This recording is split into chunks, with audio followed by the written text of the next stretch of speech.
हाँ जी।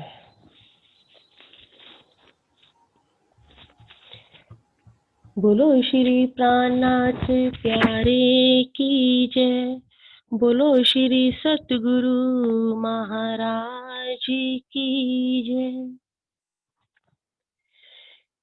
जब याद तुम्हें मैं आऊंगा, जब याद तुम्हें मैं आऊंगा, तभी बैठोगे जाग, तभी बैठोगे जाग। जब याद तुम्हें मैं आऊंगा, जब याद तुम्हें मैं आऊंगा, जब याद तुम्हें मैं आऊंगा, तभी बैठोगे जाग, तभी बैठोगे जाग। गए आए कहो नहीं, गए आए कहो नहीं, सब रूहें बैठी अंगला। जब याद तुम्हें मैं आऊंगा, जब याद तुम्हें मैं आऊंगा। हाय हाय क्यों ना सुना रोहे अर्श की, हक बकावतन। हाय हाय क्यों ना सुनो रूहे अर्श की, हक बकावतन। रूह ने जाहिर किया काहू, सुन आना ऐ तेरे दिन, काहू सुन आना ऐ तेरे दिन। जब याद तुम्हें मैं आऊंगा, जब याद तुम्हें मैं आऊंगा। कैसा हाल है तुम्हारा हो, कैसे वतन में तुम, कैसा हाल है तुम्हारा पिया हो, कैसे वतन में तुम।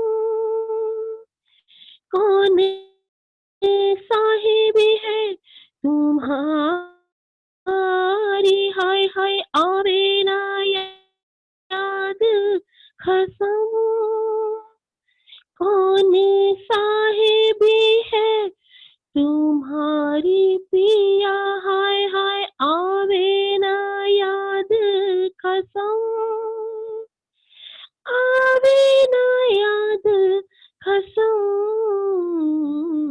जब याद तुम्हें मैं आऊंगा, जब याद तुम्हें मैं आऊंगा, तभी बैठोगे जाग, तभी बैठोगे जाग।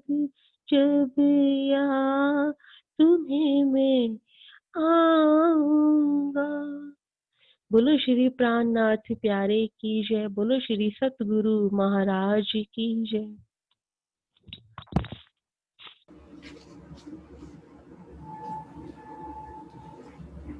अभी तक सारी आवाजें।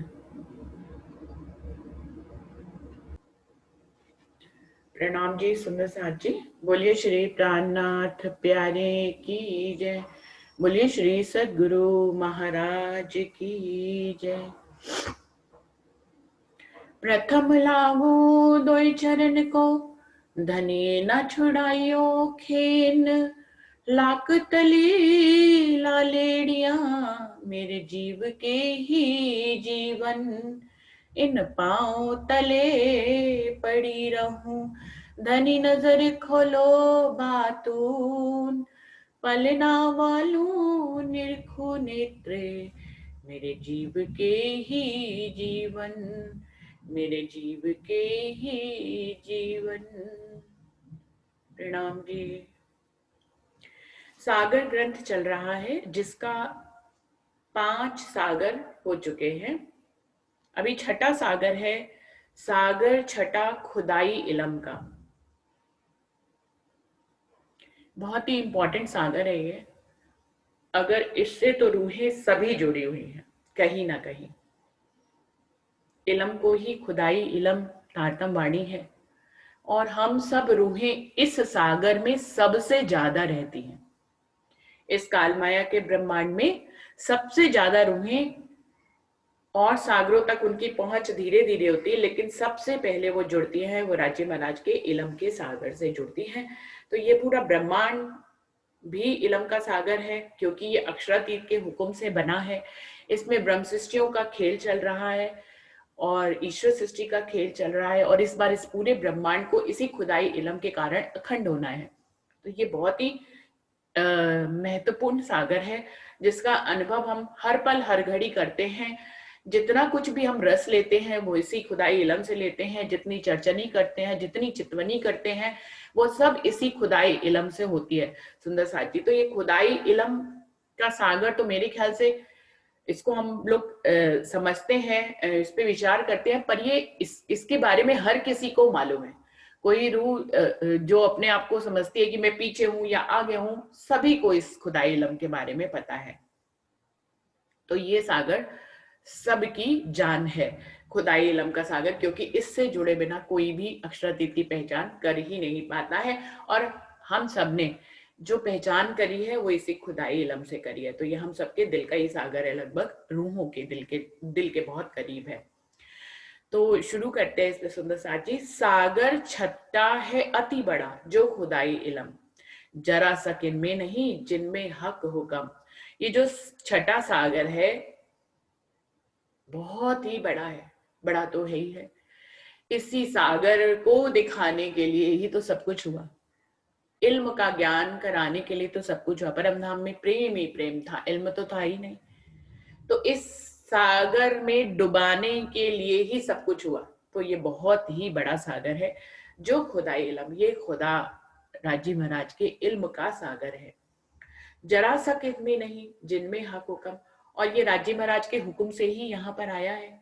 राजी महाराज के दिल में ये भाव आया जब कि मैं रूहों को खेल दिखाऊं और अपने इश्क की पहचान कराऊं, वहीं से ही सागर तो ये हमेशा से था, लेकिन तब से इसका इस दुनिया में आने का भाव उत्पन्न हो गया, हुक्म पारित हो गया इसका। तो जो राज्य के दिल का हुक्म है, हुक्म क्या होता है? राज्य के दिल की आज्ञा ही को तो हुक्म कहते हैं, और क्या होता है? तो राज्य के दिल की जो हुक्म है, जो चाहना है कि वो अपनी रूहों को इश्क की पहचान कराने के लिए इलम के सागर में लाना चाहते थे। तो ये राज्य महाराज के दिल की चाहना है। ये सागर क्या है? राज्य के दिल की चाहना है। इसीलिए क्या किया कहा गया, जिनमें हक हुक्म, राज्य का हुक्म समाहित है, मतलब राज्य के दिल की चाहना इसमें समाहित है। जरा सा किन में नहीं, तो इसमें शक कैसे हो सकता है? जो स्वयं अक्षरातीत पूर्ण पार ब्रह्म के दिल की चाहना का ये सागर है, और वो खुदाई इलम लोगों को जागृत करने वाला है, अपनी रूहों को जागृत करने वाला है। जरा सा किन में नहीं, उसमें संशय कैसे हो सकता है? जो खुदाई इलम से जुड़ जाता है उसको किसी भी प्रकार के A to Z संशय नहीं रहते हैं। भले चाहे हम रूहें बयान ना कर पाए, कि कोई हमसे अगर कुछ पूछ ले तो पूरी कायनात, पूरे काल माया के ब्रह्मांड, योग माया के ब्रह्मांड और परम धाम के बारे में हम पूरी बात कह ना पाए, लेकिन हमें पता दिल में सब कुछ है। और ये सब कुछ कैसे पता है? क्योंकि हमें राज्य ही समझा रहे हैं। उनके दिल की चाहना ही यही है कि वो हमें समझाना चाहते हैं, इसीलिए तो हम सबको यहाँ लाए हैं। तो हम कह पाए या ना कह पाए, कोई कह लेता है, कोई नहीं कह पाता है, लेकिन दिल में किसी के कोई भी संशय नहीं है, उसको पता ही है तीनों ब्रह्मांडों के बारे में A to Z सब पता है। कोई परम धाम के 25 पक्षों में घूम पाता हो या ना पाता हो, लेकिन 25 पक्ष हैं ये उसको पता ही है, तो कोई संशय नहीं है। तो क्या कह रहे हैं? जरा किन में नहीं। जेता तले हुकुम के एजो कादर की कुदरत ए सब बेसक तोलिया सक न पाइए के। और राजीव महाराज के हुक्म के तले कौन सी आते हैं? योग माया का ब्रह्मांड भी राजीव महाराज के हुक्म के तले ही है, जिसको अक्षर ब्रह्म की कुदरत कहा गया है। सो सब बेसक तोलिया सक न पाइए कि इसमें भी किसी प्रकार का मैंने तौल लिया, किसी भी प्रकार का कोई संशय नहीं है। अक्षरातीत उनका 25 पक्ष का परम धाम, श्यामा मानानी रूहें, खूब खुशहालियां, पशु पक्षी, पेड़ पौधे, किसमें किसी में भी शक नहीं है। अव्याकृत ब्रह्म, सबलिक ब्रह्म, केवल ब्रह्म, सत्स्वरूप ब्रह्म, मन चित बुद्धि अहंकार अक्षर ब्रह्म के योग माया का ब्रह्मांड, इसमें भी कोई संशय नहीं है। शक ना पाइए कि आपको कहीं कोई संशय नहीं है। आसमान जिमी के बीच में बेशक होता ना कोई, जब लग सक दुनिया मेरे सो कायम क्यों कर हुए। वो कह रहे हैं कि आज तक इस आसमान और जमीन के बीच में कोई भी बेशक नहीं हुआ। यहाँ पर बात आसमान और जमीन में बैकुंठ से लेकर पाताल तक की बात कर रहे हैं। उससे ऊपर वाले ब्रह्मांड में तो सब बेशक है ही है ना, उन्हीं को तो ये ज्ञान मिला है। तो आसमान जिमी के बीच में बेशक होता ना कोई, आज तक कोई भी बेशक नहीं हुआ था। जब लग सक दुनिया में ने सो कायम क्यों करे, इसीलिए जब तक संशय रहेगा तो कोई अखंड मुक्ति को कैसे प्राप्त कर सकता है। संशय रहित होकर ही कोई अखंड मुक्ति को प्राप्त कर सकता है, अखंड में जा सकता है। अखंड में जाने का एक ही उपाय है कि निसंक हो जाना। और अब तक तो सब लोग नेति नेति और निगम निगम ही कहते रहे, किसी को पता ही नहीं है परमात्मा किसको कहते हैं। अगर वो परमात्मा की गवाहियों को पढ़ते भी हैं तो किस पे घटा लेते हैं? बैकुंठ पे घटा लेते हैं, ब्रह्मा विष्णु महेश पे घटा लेते हैं। तो इस प्रकार से कोई भी आसमान से जमीन के बीच में कोई भी बेशक हुआ नहीं था, इसलिए इस दुनिया में हमेशा से ही संशय बना रहा, और संशय बने होने के कारण किसी को भी अखंड मुक्ति नहीं मिली। अखंड मुक्ति की बात तो सभी करते थे, लेकिन अखंड मुक्ति पाने का क्या उपाय है ये किसी को भी नहीं मालूम था। अव्वल से आखिर लग इत जरा न कहूं सक, रुअल्लाह के इलम से हुए कायम 14 तबक। वो कह रहे शुरू से लेके आखिरी तक इत जरा इस वाणी के माध्यम से किसी को कोई भी संशय नहीं रह जाता है। अव्वल से आखिर कब किसको कह रहे हैं? वैसे तो रूहों के लिए अव्वल से आखिर क्या होता है? परम धाम से जब खेल की भावना दिल में आई राजीव महाराज के दिल में, उसको कहते हैं अव्वल। और फिर जब खेल खत्म होगा और हम उसी पल में जब परातम में जाग जाएंगे, उसको अंत कहते हैं। परम धाम से चलने से लेके परम धाम में जागने तक को अव्वल और आखिर कहते हैं, और बीच में ये सारा खेल और ब्रह्मांड आता है। लेकिन यहाँ पे अव्वल से आखिर लग एक जरा न कहूं सक से मतलब ये था, अव्वल से आखिर जब से ये दुनिया पैदा हुई, कुन्न कहने से ये दुनिया पैदा हुई और जो महाप्रलय में समाप्त हो जाएगी, तब से अव्वल से आखिर लग इत जरा न कहूं सक, किसी की भी इत जरा न कहूं सक, अव्वल से लेकर आखिर तक किसी को भी जरा भी संशय नहीं रहा है। रुअल्लाह के इस इलम से हुए कायम 14 तबक। और अब क्योंकि किसी को कोई संशय ही नहीं रहा, तो सब योग माया के ब्रह्मांड में अखंड मुक्ति को प्राप्त कर लेंगे। इस वाणी की बरकत देखिए, एक प्रकरण ही आता है पूरा कुलजन स्वरूप साहब में, इन वाणी की बरकतें, इन वाणी की बरकतें, इन वाणी की बरकतें, बहुत सारी बातें उसमें बताते हैं। तो यहाँ पे वही है, इस वाणी की बरकत से रुअल्लाह ये जो इलम लेकर आए, हुए कायम 14 तबक, जिससे 14 तबक कायम हो गए, क्योंकि उनको अव्वल से लेके आखिरी तक इस सारी बातों का संशय इसमें खत्म कर दिया इस वाणी ने। इश्क काहू ना होता सो नाम आशिक कया हक, सो बल इन कुंजी के पाया इश्क 14 तबक। आज तक ब्रह्मांड में इश्क भी नहीं था, आपको नियामतें बता रहे हैं। संशय नहीं खत्म नहीं हुआ था, सो संशय मिट गया। कोई अखंड नहीं हो सकता था, अखंड मुक्ति की बात थी, वो अखंड हो गए जीव। और क्या इश्क नहीं था, सब सबको 14 तबक में ही इश्क की पहचान हो गई और इश्क मिल गया। तो यही नियामतें एक एक करके एक एक चौपाई में बता रहे हैं इस खुदाई इलम के। इश्क काहू ना होता सो नाम आशिक कया हक। आज तक इस ब्रह्मांड में सब इश्क की बातें करते थे, सब प्रेम की बातें करते थे, पर किसी को भी इश्क और प्रेम के असली रूप स्वरूप का पता नहीं था। सो बलिन कुंजी के इस तारतम ज्ञान की कुंजी से पाया इश्क 14 तबक। हर किसी को 14 तबक में ही इश्क की पहचान हो गई, और उसको पहचान हो गई कि इश्क सिर्फ अक्षरातीत पूर्ण पारब्रह्म के पास है, और वही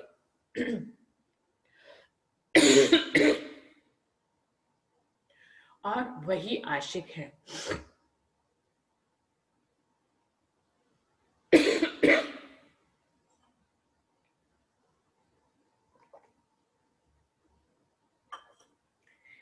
ए दुनिया पैदा किन करी, होती ना काहू खबर, सो सक बेटी सबन की इलम खुदाई आखिर। ये दुनिया किसने पैदा करी, किस कारण से पैदा हुई, किसी को भी इसकी खबर नहीं थी। सो सक मेटी सबन की इलम खुदाई आखिर, इस आखिरी इलम ने सबकी इन बातों की संशय को खत्म कर दिया है। वेद और कतेब में कहूं सुध न होती मुतलक, खोल हकीकत मार्फत इन काड़ी न सुबह सुबह सक। अब तक सारी दुनिया वेद और कतेबों को पढ़ती आ रही है, उन्हीं को अंतिम ज्ञान कहा जाता है, फिर भी उन्हें कोई भी सुध नहीं मिलती थी। उनको पढ़ तो लेते थे तो दुनियावी की ज्ञान में पड़े रहते थे। उनको राजी महाराज के अक्षरदीप पूर्ण प्रारंभ से ही सृष्टि बनी है और वही इसको खत्म करेंगे, इन सब बातों की उनको सुध नहीं थी। आज उस वेद और कतेब में जो हकीकत और मार्फत के शब्द आए हैं उनको भी कोई आज तक खोल ही नहीं पाया था और किसी के इसीलिए संशय खत्म नहीं हुए थे। बड़े 7 निशान आखिर के जासो पाइये कयामत, खिताब हादी जाहिर कर दई सबों को नसीहत। अब कतेब ग्रंथ में कुरान शरीफ में आखिर के 7 निशानों का वर्णन है। बड़े 7 निशान आखिर के जो है जिनसे कयामत की पहचान होती है कि कयामत के 7 निशान, ये हेडिंग करके है, लेकिन कोई भी उनको पढ़ लेता था लेकिन उनको घटा नहीं पाता था सही ढंग से। लेकिन हादी शामा मनानी के सिर पर खिताब था उन सबको खोलने का। उन्होंने आकर एक कयामत के सारे निशानों को खोला और सबको नसीहत दी कि वो वक्त आ गया है। वो 7 निशान कौन से थे, इन सब में उसका वर्णन भी कर रहे हैं। आजूज माजूज लेसी सबो, उगे सूरज मगरब, ईसा मारे दज्जाल को एक दिन करसी सब, कि आजूज माजूज सबको खा जाएंगे। ये निशान था कयामत का कि आजूज माजूज जो है इस दुनिया में जाहिर होंगे और सबको खा जाएंगे। तो मुसलमान अभी तक जो है उसी आजूज और माजूज का के राक्षस का इंतजार कर रहे हैं कि वो कब आएंगे और दुनिया को खाएंगे, जबकि इसका वास्तविक अर्थ ये है जो दिन, उसमें ये भी निशानी लिखी है कि वो दुनिया में आएंगे और सबको खाने लग जाएंगे। तो दिन और रात को ही आजूज और माजूज कहा गया है। आजूज जो है वो, माजूज 100 गज का होगा, आजूज जो है वो 1000 गज का होगा। तो आजूज माजूज दिन और रात को कहा गया है। जैसे ही सूरज उगता है तो हमारी ख्वाहिशें हजारों तरफ लग जाती है। सॉरी, आजूज जो है वो 100 गज का होगा और माजूज 1 गज का होगा। तो और माजूज को 1 गज का क्यों कहा गया, क्योंकि रात्रि में जब हम सोते हैं तो हमारी एक ही चाहना होती है, सारी चाहनाएं खत्म होकर एक चाहना हो जाती है कि अब हम थक गए और हम सो जाएं। तो इस प्रकार आजूज माजूज की जो निशानियां लिखी हैं वो इस प्रकार के किसी जाहिरी राक्षस की इंतजार कर रहे हैं, वो आकर खाएंगे। लेकिन आजूज और माजूज दिन और रात को कहा गया है कि दिन उगते ही 1000 तरफ ख्वाहिशें हो जाती है, तो ये हो गया आजूज, और रात में एक ही तरफ ख्वाहिश होती है कि अब हम सो जाएं, वो होता है माजूज। और दिन और रात ही सबको खाएंगे का क्या मतलब है, दिन और रात क्या कर रहे हैं, हमारी उम्र को घटा रहे हैं। तो इस प्रकार आजूज माजूज सबको खा जाएंगे, यानी कि हमारी उम्र को धीरे धीरे चाटते रह जाएंगे। ये भी लिखा है कि ये जो है हमारी जो 5 तत्व का ये शरीर है इसको खाना शुरू करेंगे और हमारी इस जो गुणंग इंद्रियां है और ये शरीर के जो 5 तत्व हैं वो रात्रि में उस दीवार को मजबूत कर देंगे और सुबह उस वही दीवार जो है वो धीरे धीरे कम होती चली जाएगी। दिन भर हम काम करते हैं तो हम थक जाते हैं, तो हमारी ये 5 तत्व की दीवार जो है वो कमजोर हो जाती है, लेकिन रात में वो फिर से मजबूत हो जाती है, क्योंकि हम फिर कोई चाहना ही नहीं करते, कोई काम ही नहीं करते, आराम कर लेते हैं।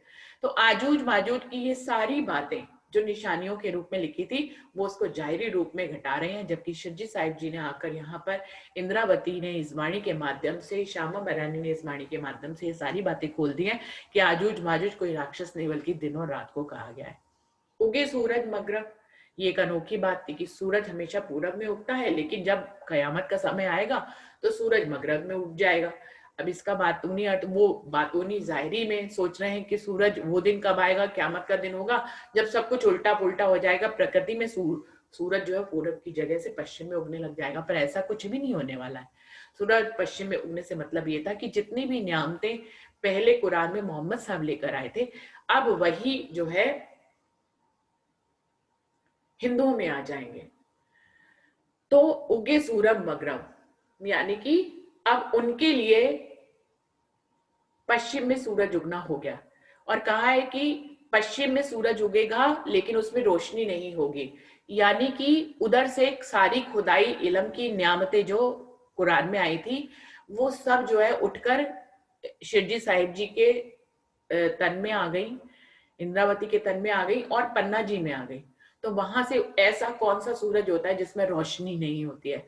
तो वो जो उनके मुनारों से आवाज आती है जो जाहिरी रूप में कि यहाँ से शफकत बरकत उठ गई है, ये इसी बात थी कि उगे सूरज मगरब की माँ, ऐसा सूरज पश्चिम में उगेगा जिसमें रोशनी ही नहीं होगी, क्योंकि सारी नियामतें किधर आ जाएंगी? पूरब की तरफ इधर आ जाएंगी। शिरडी साहिबी इंद्रावती जी के तन में विराजमान हो जाएंगी, पन्ना में सारी नियामतें हो जाएंगी और उधर से शफकत बरकत उठ जाएगी। तो बिल्कुल ऐसा ही हुआ है। तो ये इसको कहा गया है उगे सूरज मगरब। ईसा मारे दज्जाल को एक दिन कर सी सब। और क्या लिखा है? क़यामत के समय पे ईसा रूहल्लाह आएंगे जो दज्जाल को मारेंगे और सबको एक दिन में शामिल कर देंगे। अब वो किसी बाहरी दज्जाल के इंतजार कर रहे हैं कि उनको वो कोई बाहरी दज्जाल आएगा जिसको मारा जाएगा। ये कोई भी दज्जाल नहीं, हमारे गुनग इंद्रिया ही दज्जाल हैं जिनको वो मारेंगे। जितने भी विरोधी होते हैं, ईसा रूहल्लाह ने हमेशा से ही दज्जाल से लड़ाई करी है। जो उनके विरोधी होते हैं, धर्म की राह पे चलने नहीं देते हैं, वो भी दज्जाल रूप होते हैं। और हमारी गुनग इंद्रिया, जो हमारे मन होता है हमें सही राह पर नहीं चलने देता, वो भी दज्जाल ही होता है।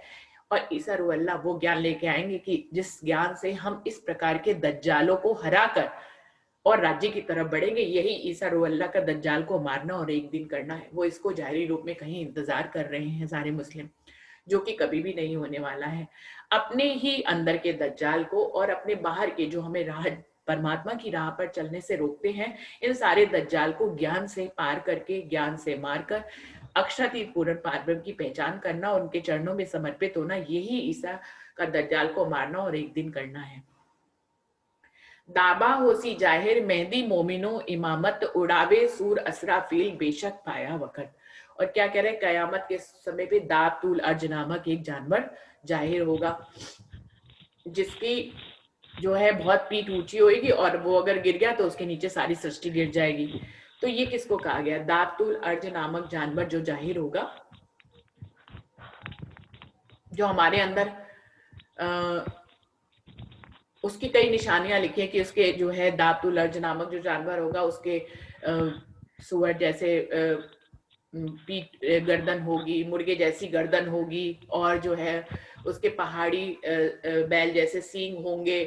तो ये सारी निशानियां किसकी हैं? जैसे मुर्गे जैसी गर्दन होना अहंकार का प्रतीक है। तो ये सारी जो प्रवृत्तियां हैं इंसान के अंदर आजकल जो जाहिर होती हैं, ये सारी प्रवृत्तियां ही दातुल अर्ज नामक जानवर है। कोई बाहरी से जानवर आने वाला नहीं है जिससे कि हमको लड़ना है।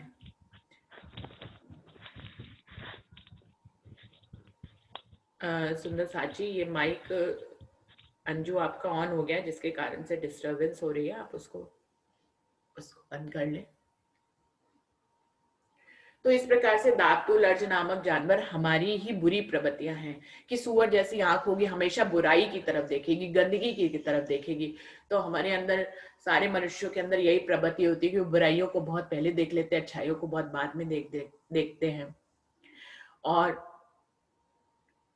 शेर जैसी छाती होगी, ये भी एक निशान है। ये दातुल अर्ज नामक जानवर की ही निशानियां है कि उसकी छाती शेर जैसी होगी जिसमें बिल्कुल भी दया नहीं होगी। तो आजकल मनुष्य की प्रवृत्ति यही है कि वो इतना सेल्फिश हो गया, सिर्फ अपने बारे में सोचता है। उसको दुनिया में आसपास क्या हो रहा है, मेरी किस बात से किसी के ऊपर क्या असर पड़ेगा, इस तरह की दयालुता उसके अंदर नहीं है और निर्दयता उसके अंदर ज्यादा है। वो हर किसी को झुकाकर, गिराकर खुद को ऊपर रखना चाहता है। तो इस प्रकार से दातुल अर्ज नामक जानवर जाहिर होगा, जो कि इस तारतम्य ज्ञान ने जाहिर किया है कि वो हमारी ही प्रवृत्तियां, एक मनुष्य की प्रवृत्तियां जिससे जीतना होगा। मेहंदी, मोमिनो, इमामत और तीनों लोग मिलकर मतलब बसरी, मलकी, हकी तीनों सूरत एक हो जाएंगी और इस प्रकार से इमाम मेहंदी इस दुनिया में आकर अपने मोमिनों की इमामत करेंगे। तो ये हक की स्वरूप के ऊपर घटेगा कि वो आकर अपने मोमिनों को ज्ञान से राज्य महाराज की राह पर चलाएंगे।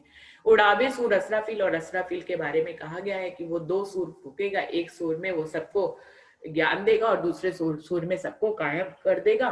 और वो पीठ जो है कुबड़ी करके बैठा हुआ है सूर फूकने के लिए, तो वो उसके लिए भी किसी जाहिरी का इंतजार कर रहे हैं, कोई आकर जो है ऐसा करेगा। लेकिन हम सबको मालूम है कि असराफील पहला सूर फूक ही रहा है। तारतम ज्ञान का आना असराफील का पहला सूर फूकना है, और जो अंतिम समय पे वो जब सूर फूकेगा और कायमी हो जाएगी, सब 8 बहिश्तों में अखंड हो जाएंगे, ये दूसरा सूर उसका फूकना हो जाएगा, जबकि सब अखंड हो जाएंगे। तो इसमें भी वो लोग समझते हैं कि कुछ जायरी में होगा, और कई अपने सुंदर साथ भी सोचते हैं कि ऐसा कैसे हो जाएगा कि सारी दुनिया को तारतम मिल जाएगा, ऐसे कैसे समझा होगा। हम तो किसी दूसरे को समझाने जाते हैं तो कोई समझता नहीं है। पहले जब मैं नई नई चलती थी तो इस बातों पे मैं भी संशय करती थी कि तारतम ज्ञान कैसे पूरे 14 लोगों के ब्रह्मांड में फैल जाएगा, हमें तो समझ में ही नहीं आता। पहले पहले जोश होता था दूसरों को ज्यादा समझाने का, जैसे ही ज्ञान आया दूसरों को समझाने बैठ जाते थे तो कोई समझता ही नहीं था। हम सोचते थे कि कैसे कोई दूसरा समझेगा, जब हम किसी एक व्यक्ति को समझाने जाते वो नहीं समझता है, एड़ी चोटी का जोड़ लगा लेते, तो तारतम्य ज्ञान पूरे ब्रह्मांड को कैसे मिल जाएगा। अभी जबकि ज्ञान की परिपक्वता आ गई तो हम सबको समझ में आ गया कि ज्ञान फैलाना कितना मुश्किल कोई थोड़ी ना है। राज्य महाराज के लिए क्या मुश्किल है, अपने हुक्म से वो ब्रह्मा विष्णु महेश को तारतम देंगे, सारी सृष्टि उन्हीं की प्राणी है, उन्हीं का जीव है, उन एक को तारतम देंगे, सबको तारतम मिल जाएगा। एक पल में पूरे 14 लोगों के ब्रह्मांड में तारतम फैलना कौन सा मुश्किल है, ये बिल्कुल भी जरा भी कठिन नहीं है। और इसका देखिए देखिए दुनिया वाले ऐसा कर लेते, एक कोरोना वायरस को पूरी दुनिया में फैल गया, एक पल में ही, सिर्फ 1 महीना लगा, पूरी दुनिया में फैल गया। तो राज्य महाराज की बुरी चीजें यदि फैल सकती है एक पल में, तो तारतम ज्ञान को पूरे ब्रह्मांड में और 14 लोकों में फैलाने में राज्य को कितनी देर लगने वाली है। तो यही है उड़ाबे सूर असराफील। असराफील जो है वो सूर को फूकेंगे, बेशक पाया वक्त, और इस प्रकार सब लोग बेशक हो जाएंगे। काफर और मुनाफक हंसते थे मोहम्मद पर, सोई दिन अब आए मिलिया, जो मोहम्मदे कही थी सरत। जब मोहम्मद साहब ये सारे निशान कयामत के बताते थे तो जितने भी काफर और मुनाफक थे वो उनके ऊपर हंसा करते थे कि पता नहीं ये कौन से वक्त की बात करते हैं, ये वक्त कब आएगा, क्योंकि उस समय बहुत मार काट थी, कोई जागृत ही नहीं होता था। वो कह रहे हैं जिसके ऊपर हंसते थे, सोई दिन अब आए मिले, अब वही दिन आ गया है जो मोहम्मद कही थी, आखिर जो मोहम्मद साहब ने कहा था आखिर का समय ये होगा जब ऐसी निशानियां प्रकट हुए तो तुम पहचान लेना कि वो अक्षरातीत पूर्ण पारब्रह्म है और मैं भी उन्हीं के साथ होऊंगा मेरे दोस्तों। लेकिन उनकी इसी बातों पर उनके काफर और मुनाफक हंसते थे, आज वही दिन आ गया है। बसरी, मलकी और हक्की कही मोहम्मद 3 सूरत, करे सिफायत आखिर खासल खास उम्मत। राजी महाराज की यहाँ पर 3 सूरतें कही गई हैं, बसरी, मलकी और हक्की। हम सभी को मालूम है बसरी मोहम्मद साहब को कहा गया, मलकी धनीदेव चंद जी को, और हक्की जो है प्राणनाथ जी को कहा गया है। मोहम्मद की 3 सूरतों का वर्णन आता है, यही जो है वो सबकी सिफायत करेंगे, सबकी सिफारिश करेंगे, ब्रह्म शिष्यों की, ईश्वर सृष्टियों की, और सारे जीवों को भी मुक्ति यही देंगे। तो करे सिफायत आखिर खासल खास उम्मत, अपनी उम्मत की, ये खासल खास उम्मत की तो सिफायत करेंगे ही करेंगे, पूरे ब्रह्मांड को भी ये अखंड करेंगे। कर्म कांड और सरियत किन किन लई तरीकत, दुनिया 14 तबक में किन खोली ना हकीकत। वो कह रहे हैं कि जबकि इस दुनिया में सभी धर्म ग्रंथों में राजी महाराज ने अपने आने से पहले ही अपने प्रमाण लिखाए, लेकिन फिर भी कोई उसमें से उन भेदों को नहीं ले पाया और कर्म कांड और सरियत पे ही चलते रहे। मोहम्मद साहब ने इतना समझाया लेकिन सब लोग उनकी बातों से कर्म कांड और सरियत पर ही चलते रहे, लेकिन उसमें से कुछ कम लोग थे जो कि तरीकत की उपासना की राह पर चले। इस 14 तबक की दुनिया में किसी ने भी कोई भी हकीकत तक पहुंचा ही नहीं, इसीलिए संशय रहित दुनिया कभी भी अखंड मुक्ति को खोजती रही लेकिन उसे मिली नहीं। जबकि और कई मुक्तियों को वो प्राप्त करता है लेकिन उसमें ना तो आनंद होता है, और वो सभी अल्पकालीन मुक्तियां होती हैं जो कि समय अवधि खत्म होने पर खत्म हो जाती हैं। सुंदर साथ जी, कल एक वीडियो अपलोड किया है यूट्यूब चैनल पे मैंने, मुक्ति और उसके प्रकार, जिसमें मैंने ये सारी मुक्तियों का वर्णन किया है कि कितने प्रकार की मुक्तियां होती हैं, काल माया के ब्रह्मांड की कितनी मुक्ति है, योग माया के ब्रह्मांड की कितनी मुक्ति है, और मनुष्य जीव का जो है वो उद्देश्य क्या होना चाहिए इस दुनिया में। तो बहुत ही मैंने अपनी तरफ से बहुत सरलता से वर्णन करने की कोशिश करी है। सुंदर साथ जी उस वीडियो को देखेंगे, और आम सुंदर साथ जो कि जिनको हमें पूरी दुनिया को, ये एक सेवा है, ये कुछ और बड़ी बात नहीं है, ये एक सेवा है कि हम कुछ कर पाए या ना कर पाए, लेकिन हम इस बात की फिक्र किए बिना कि कोई जाग रहा है या नहीं जाग रहा है, हम अपना काम करते चले, मेरा ऐसा मानना है। इसलिए ऐसी टॉपिक्स को लेकर मैं वीडियो बना रही हूँ जो कि जन जन में जाना चाहिए, उनको समझ में आना चाहिए। तो मुक्ति के बारे में ये एक वीडियो है, आप सब सुंदर साथ उसको सुनेंगे और मुझे बताएंगे भी कि अगर कोई कमी उसमें रह गई हो तो कैसे उसको पूरा किया जा सकता है। मैं देखूंगी अगले वीडियो में उसको कैसे, कोई बात अगर रह गई हो तो। आज तक किसी ने भी हकीकत को खोला ही नहीं। नासूत मलकूत लाए की, ना सुध थी जबरूत, नाम पड़े जानत है कहे बका लाहूत। नासूत मलकूत, नासूत किसको कहते हैं? ये पृथ्वी लोक जिसपे हम लोग रहते हैं। मलकूत यानी कि बैकुंठ। ला किसको कहते हैं? ला इला इल्ला, कालमाया के ब्रह्मांड को ला कहते हैं। ना सुध थी जबरूत, और अक्षर के ब्रह्मांड की भी उनको सुध नहीं थी। सब लोग इन शब्दों को पढ़ते तो थे, नाम पढ़े जानत है, सब इनके नाम तो पढ़ते थे। कहे बका लाहूत, लाहूत की परमधाम की बात के शब्दों को तो पढ़ते थे, पर किसी को भी इसके बारे में पता कुछ नहीं था कि इन शब्दों का मतलब क्या है। ए सुध न पाई काहू ने, क्यों है कहाँ ठौर विद किन, खोज खोज चौदह तबक का, दिल हुआ नकिन रोशन। वो कह रहे हैं सुध सुध ए सुध न पाई काहू ने, किसी ने भी इन शब्दों के मतलब को समझने की और इनके ठिकाने कहाँ है इनको समझने की कोशिश नहीं की कि कौन है, कहाँ इनका ठिकाना है, किस तरह से इनको नासूत मलकूत जबरूत लाहूत कहते हैं। सब 14 तबक के लोग इसको खोजते रहे, पर किसी का भी दिल रोशन नहीं हुआ। क्यों नहीं हुआ?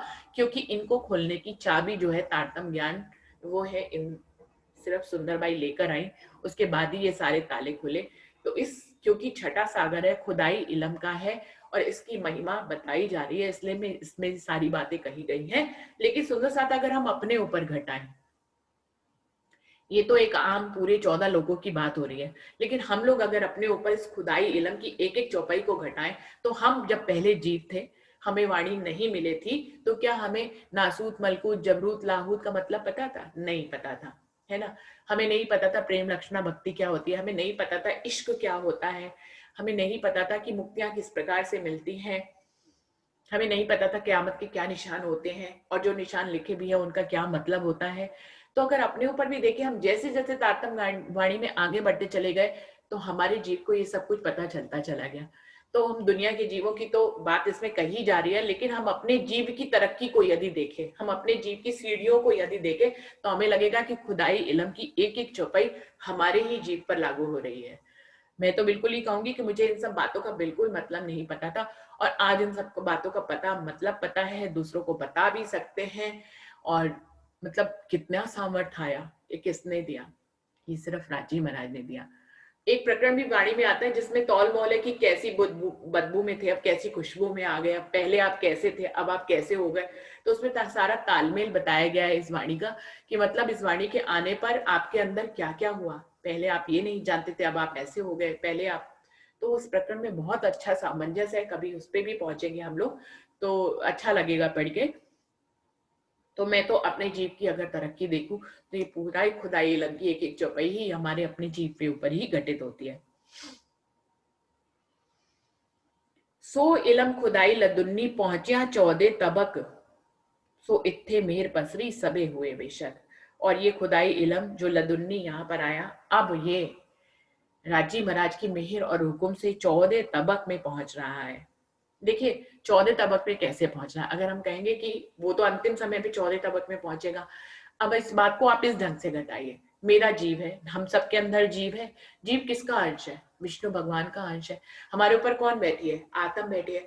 जैसे कि कहते हैं कि जीव जो कुछ भी कर्म कर रहा है, जो कुछ भी जितनी भी सीढ़ियां चढ़ रहा है या उतर रहा है, उसको आत्म देख रही है, और जब आत्म देखती है तो फिर हमारी परात्म तक उसका सुख मिलता है। बिल्कुल ऐसे ही ये जीव विष्णु भगवान का भी है। तो हम ये जीव जितनी सीढ़ियां चढ़ता है, तो विष्णु भगवान को भी उसका ज्ञान होता है। क्योंकि उसी का ही तो अंश है सबके अंदर जीव। तो 14 तबक में ये बात फैल रही है और एक समय तो ऐसा आएगा कि सब जब इसराफिल सूर फूकेंगे तो सभी को ही तारतम मिल जाएगा। सो इलम खुदाई लदुन्नी पहुंचा 14 तबक। अब 14 तबक में ये पहुंच गया है। सो इत्थे मेर बसरी, और इसीलिए जब ये सबके दिलों में आने ही लग गया है और राज्य महाराज के हुक्म से इस 14 लोगों के ब्रह्मांड में आ गया है, और इसीलिए अब राज्य महाराज की मेहर भी 14 लोगों के ब्रह्मांड में आ गई है। सबे हुए बेशक, और उनकी मेहर का ये निष्कर्ष है कि आज सारे जीव निशंक होते चले जा रहे हैं। हम ब्रह्म सृष्टियों के जीव ही निसंक हो गए, यही एक बड़ी बात है। जीव तो हमारे अंदर भी है ना, तो जीव को निसंक करना कितनी जरूरी है। सारी जीव की तो लीला है इस पृथ्वी पर, और किसकी है? काल माया के ब्रह्मांड में जीव की ही लीला है। आत्म तो सिर्फ दृष्टा मात्र है। परमधाम से जो अंश आया वो नजर है, और वो आत्म के रूप में सिर्फ दृष्टा मात्र है। तो सारी लीला किसकी है? जीव की है। उसी को